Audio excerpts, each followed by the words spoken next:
right, a professor at McMaster University is getting lots of attention today after the Trump administration used a paper he co-authored to justify the tariff war.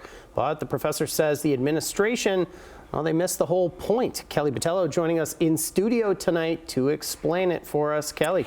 Hey, Matt. Professor Pau Pujolas says Trump's team has cited one of his papers twice this month, both times to back their tariff actions. But Pujolas says his paper outlines that the trade wars are harmful for every country involved, and his words are being misused.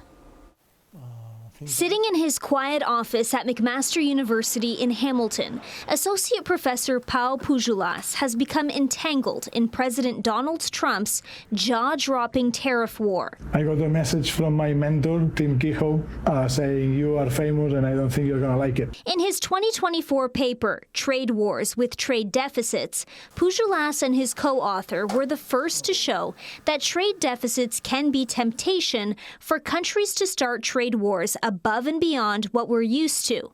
And the Trump administration ran with that. And what the Trump administration is doing is saying, see, we can be tempted, so let's start a trade war. But the point of the paper was somehow lost in all of the chaos. Pujolas says while a country with a trade deficit like the U.S. might see minor gains from tariffs, in the end, everyone loses in a trade war. And in this current trade war, Pujolas says the U.S. will not come out on top. Everyone loses from tariffs.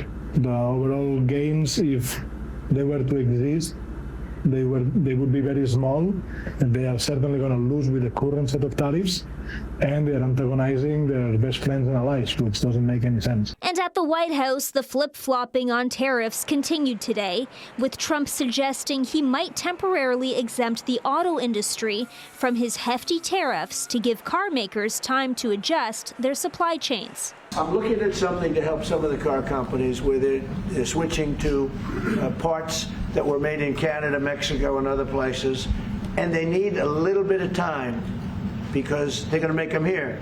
But they need a little bit of time, so I'm talking about things like that. Canada is currently being hit by 25% duties on some auto exports to the United States.